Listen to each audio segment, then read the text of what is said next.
I, 28 male, guess I'm writing this because I need to get it off my chest and figure out if I handle things right. Been with Marlene, 26, for almost 3 years, living together for the last year and a half. Everything seemed solid, or so I thought.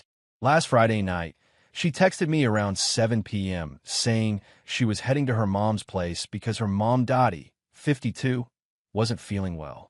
Nothing unusual there. Marlene's super close with her mom and visits her at least twice a week.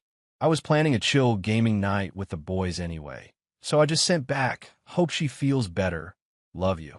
Here's where it gets interesting. About an hour later, I'm setting up my console when I notice Marlene's iPad on the coffee table. She'd left it behind, which was weird because she usually takes it everywhere. The Find My app was still open from when she'd used it earlier to locate her AirPods. And right there on the screen, I could see her Apple Watch location. The Meridian Hotel downtown, not her mom's house in the suburbs. My first thought was maybe she stopped somewhere on the way. But when I checked again 30 minutes later, still at the hotel. Specifically, at their rooftop bar, you could tell from the floor indicator on the detailed view. Now, I could have called her right then. Could have driven down there. But something made me pause. If she was lying about being at her mom's, there was a reason, and I wanted to know what that reason was before I showed my hand. So instead, I took a screenshot of the location, circled the hotel bar, and sent it to Dottie with a message. Looks like she missed your exit, winky face. Hope you're feeling better. The response was immediate. 3 missed calls from Dottie in the span of 2 minutes. When I finally picked up, she was confused as hell. What do you mean? I'm not sick.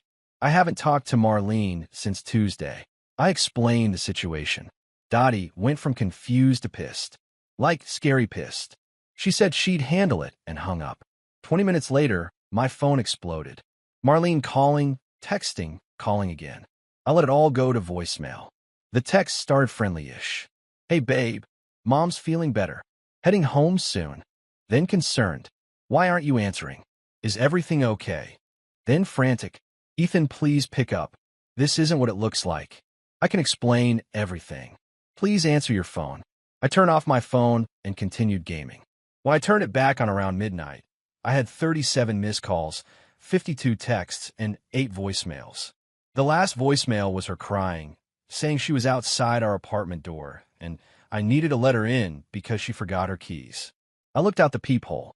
Yep, there she was. Makeup smeared, dress way too nice for taking care of a sick mother. I opened the door, said, "Your stuff will be in boxes by Monday," and closed it in her face.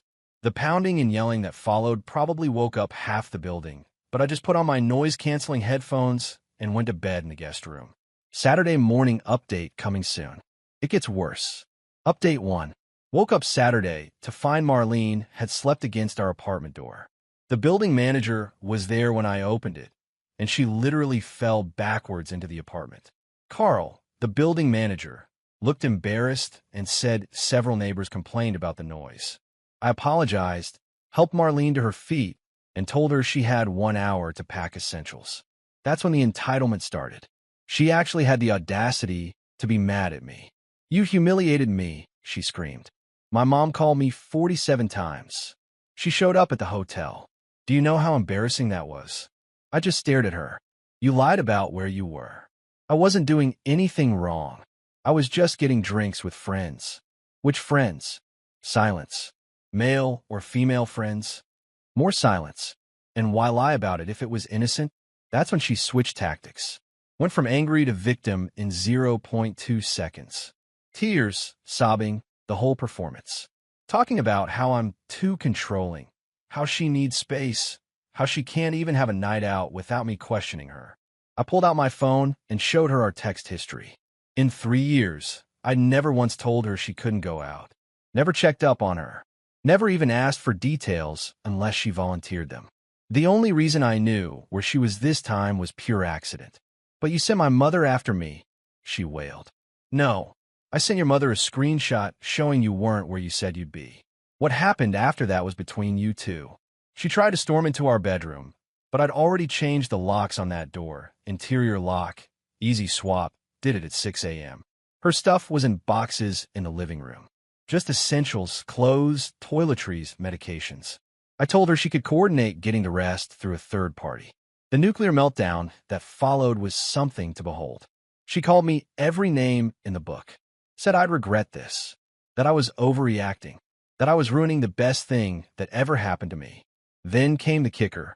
You can't just kick me out. I live here. I have rights. She was right about one thing. She had been living there long enough to establish residency. But here's what she didn't know. The lease was up for renewal in exactly 11 days. And only my name was on it.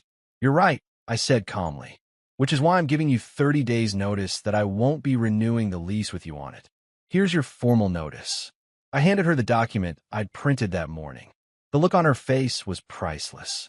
She grabbed her boxes and left, but not before delivering one final threat.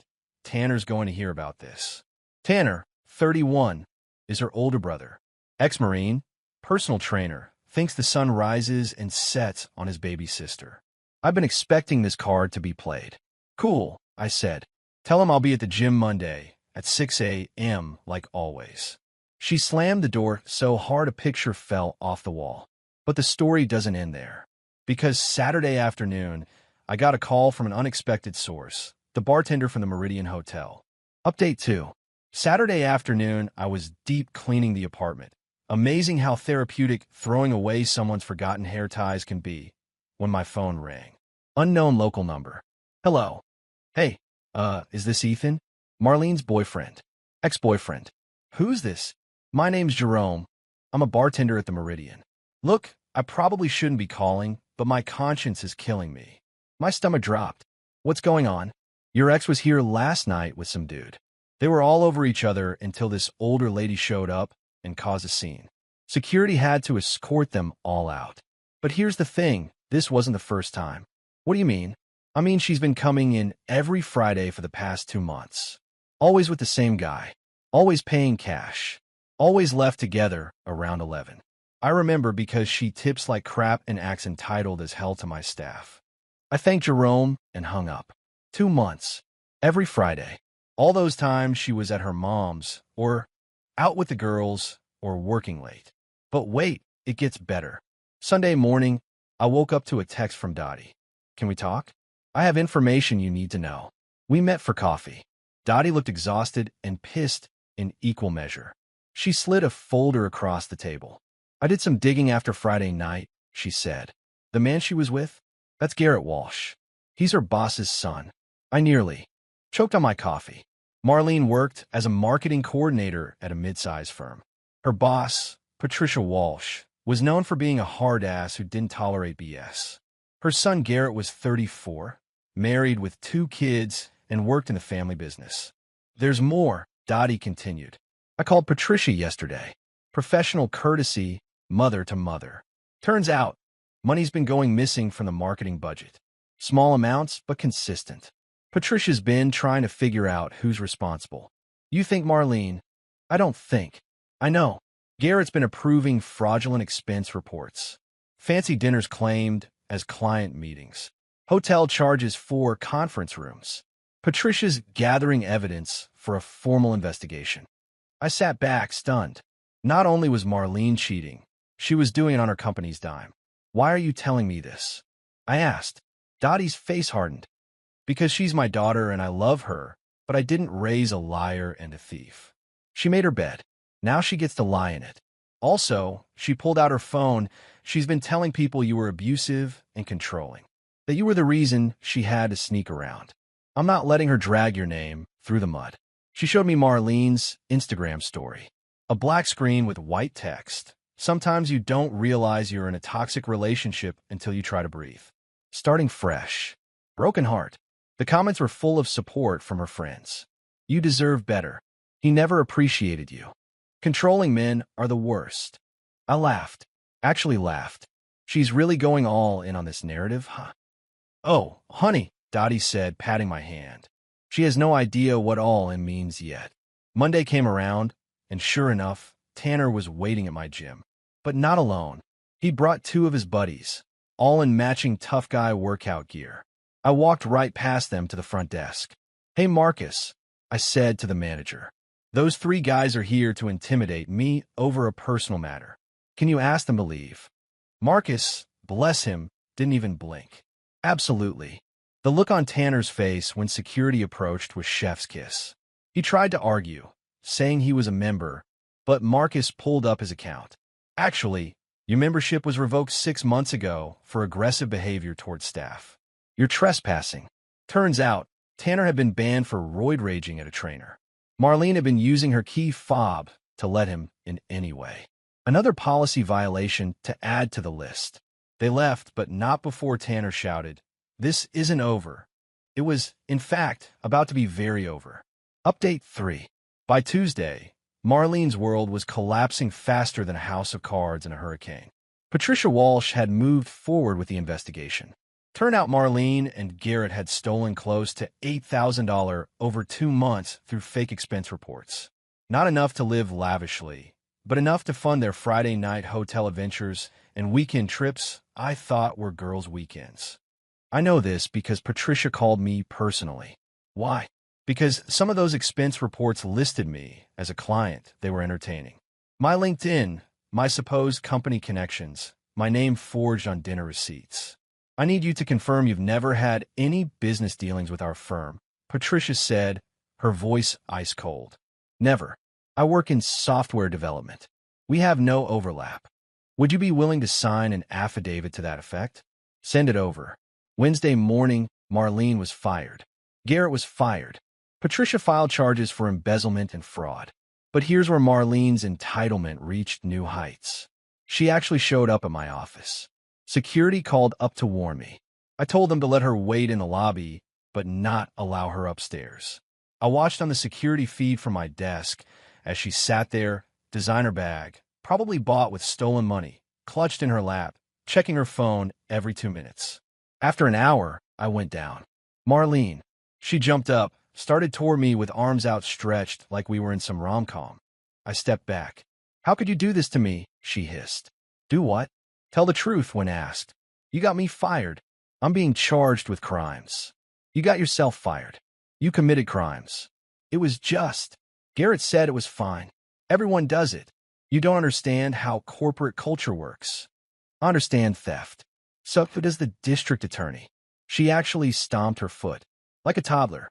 You're ruining my life over a few dinners. You ruined your own life. I just declined to lie for you." Then came a manipulation masterclass. She cycled through. "Tears. I loved you. How can you be so cold?" "Bargaining. If you tell them we were together at those dinners, this all goes away." "Threats. I'll tell everyone you abused me." "Guilt. 3 years meant nothing to you?" More tears. "I have nowhere to go." That last one was a lie. Dottie had confirmed Marlene was staying with her, but had worn out her welcome in record time by. Expecting Dottie to call in sick to drive her around. Her car was repossessed. Turns out she'd been missing payments. Demanding money for a lawyer. Trying to get Dottie to lie about witnessing business dinners. Leaving disaster zones everywhere and expecting maid service. Bringing Garrett over while Dottie was at work. He was also freshly divorced by this point. Security eventually escorted Marlene out when she refused to leave. She made enough of a scene that building management banned her from the premises. But the peak entitlement came Thursday night. I was at home, finally enjoying some peace, when I got a call from my landlord. Marlene had contacted him claiming to be my wife, saying I was having a mental breakdown and she needed emergency access to their apartment for my safety. Fortunately, my landlord knew I was single on the lease and called me instead of letting her in. She was very convincing, he said. Even had a fake concern in her voice. Said you were off your medications and she was worried you might hurt yourself. I sent him screenshots of her text threatening to make me pay and destroy my life. He said he'd handle it if she showed up again. She did. At 2 a.m. With Garrett and a locksmith, she'd convinced that she was locked out of her apartment. The locksmith noped out when he saw the police my landlord had called. Marlene was arrested for attempted breaking and entering. Garrett was arrested for violating the restraining order his ex-wife had against him. Apparently she'd followed him to my building. I found out about all this Friday morning when Dottie called me. She used her one phone call to call me, Dottie said, sounding exhausted. not to apologize, not to ask for bail, to scream at me for not bailing her out fast enough last time and demand I put my house up as collateral for her bail. What did you say? I said she could sit there and think about her choices. Then I hung up and blocked the jail's number. The entitlement didn't stop there. Over the next week, she had Garrett's ex-wife contact me to compare notes and suggest we sue them together. I declined but wished her well. She tried to claim I owed her half the security deposit on the apartment. Judge laughed that out of court. She posted a GoFundMe claiming she was a victim of workplace harassment and needed legal fees. It raised $45, all from Garrett. She had various flying monkeys contact me with sob stories about how she was suicidal/homeless/ starving. She was living with an aunt and working at said aunt salon. Final update. It's been 3 months since that Friday night when I sent a screenshot to Dottie. Here's where everyone ended up. Marlene pled guilty to reduced charges of misuse of company funds. Got 18 months probation, 200 hours community service, and has to pay restitution. She's working at her aunt's salon, living in a studio apartment, and last I heard from Dottie, was dating another married man she met at court-ordered therapy. Some people never learn. Garrett lost his job, his wife, split custody of his kids, and is paying alimony. Also on probation. Started a business consulting firm that's just him trying to MLM his way out of debt. Tanner got arrested 2 weeks after the gym incident for assault at a bar. Marlene couldn't bail him out this time. He's serving 90 days. Dottie, thriving. Cut Marlene off completely after she tried to steal Dottie's credit card for lawyer fees. Joined a book club, started dating a nice man from her church, and sends me Christmas cards. Me, I'm good. Renewed the lease, got a promotion at work. Turns out having a crazy ex makes your boss very sympathetic to needing time off for court, and started dating a woman from my climbing gym who thinks this whole story is wild. My only regret is not seeing the red flags sooner, but hey, lesson learned. The Meridian Hotel. Jerome the bartender hit me up last month. Apparently, they now have a photo of Marlene and Garrett behind the bar as band customers. He said the staff calls it the Wall of Shame, and my ex has the honor of being couple number 3. Looking back, that split-second decision to send a screenshot instead of confronting her directly was the best choice I could have made. It let her entitlement fully reveal itself without me getting drawn into the drama. Sometimes the best revenge isn't elaborate. It's just stepping back and letting people face the consequences of their own actions. To everyone who's been cheated on, you deserve better. Don't let them gaslight you into thinking their betrayal is your fault. And always, always trust your gut. Peace out. Edit. Since a lot of people asked, yes, this is real. No, I'm not taking her back. And yes, Dottie is basically my adopted mom now. She makes killer lasagna.